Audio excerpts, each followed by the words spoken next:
Assalamualaikum warahmatullahi wabarakatuh.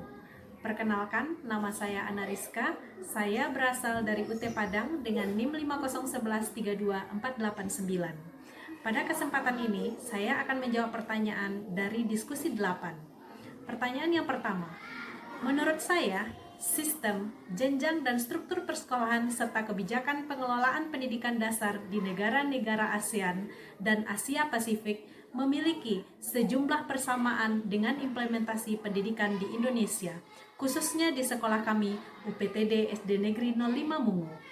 Sebagian besar negara di kawasan ini menerapkan pendidikan dasar wajib selama 6 tahun, seperti di Indonesia, Thailand, Malaysia, dan Filipina.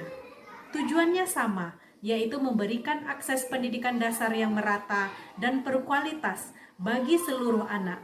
Struktur pendidikan juga umumnya mengikuti pola 6-3-3, 6 tahun SD, 3 tahun SMP, dan 3 tahun SMA, dan ada kecenderungan peringkat dan pendidikan inklusif, digitalisasi sekolah pembelajaran, serta penguatan karakter siswa.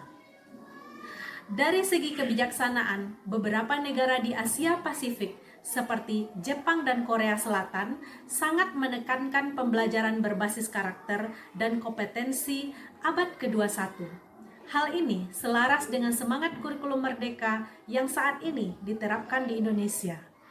Di sekolah kami juga berupaya mengimplementasikan pembelajaran yang berpihak kepada murid dan berpusat kepada kebutuhan dan minat siswa, serta menumbuhkan profil pelajar Pancasila melalui kegiatan proyek dan pembelajaran berdiferensiasi. Selain itu, dalam hal pengelolaan pendidikan, negara-negara di kawasan ASEAN semakin mendorong desentralisasi dan partisipasi masyarakat dalam pengelolaan sekolah. Di sekolah kami, UPTD SD Negeri 05 Mungo, kami pun menjalankan prinsip serupa melalui manajemen berbasis sekolah atau MBS, di mana kepala sekolah, guru, dan komite, serta orang tua berperan aktif dalam pengambilan keputusan untuk meningkatkan mutu pembelajaran di lingkungan belajar.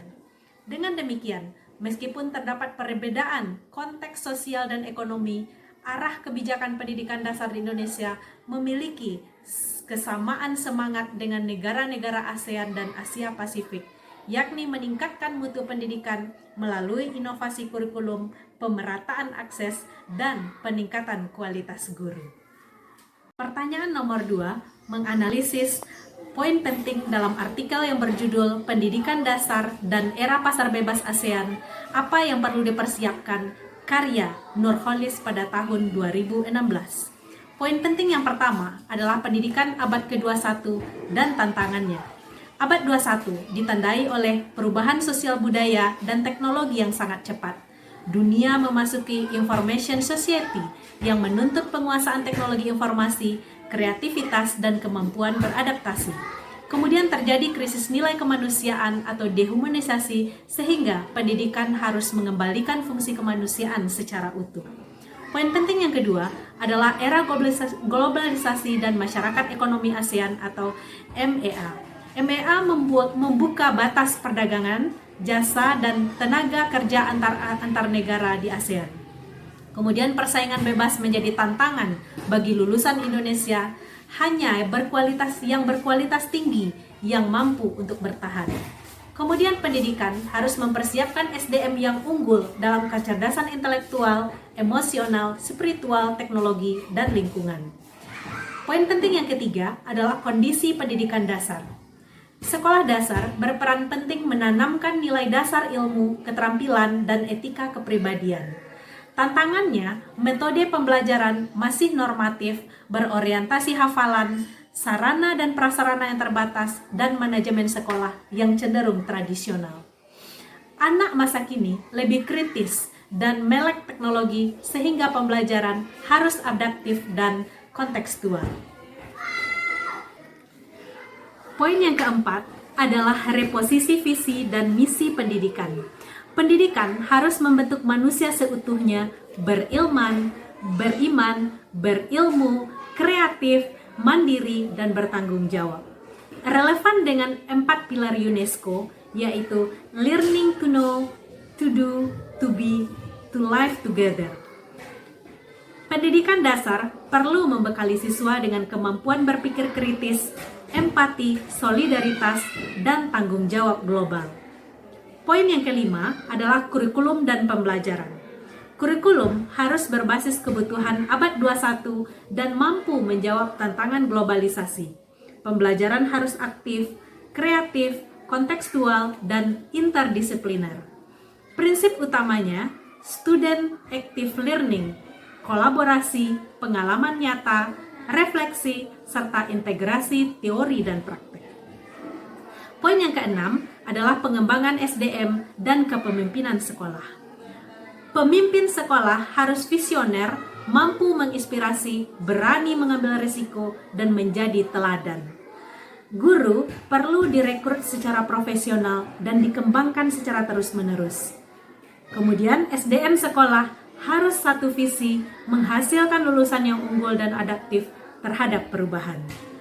Poin yang ketujuh adalah pemberdayaan manajemen pendidikan. Diperlukan manajemen pos-birokrasi yang partisipatif, fleksibel, dan berbasis kerja tim.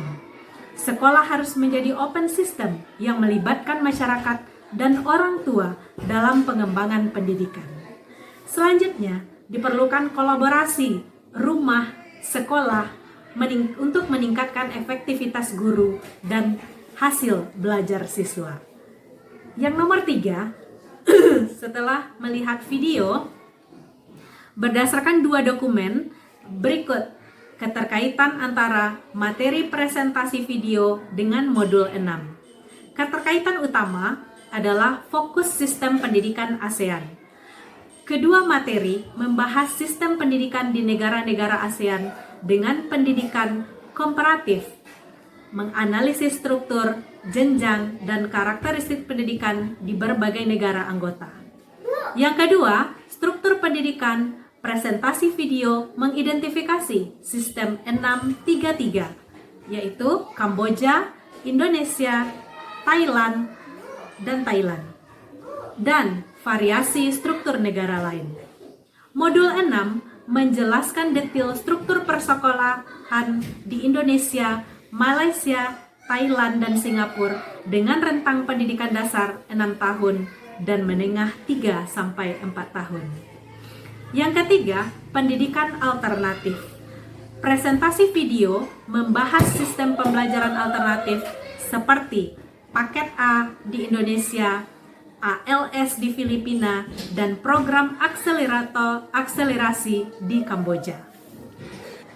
Sedangkan modul 6 menjelaskan kebijakan Indonesia dalam menyediakan paket A, B, C sebagai alternatif pendidikan non-formal. Yang keempat, tantangan pendidikan.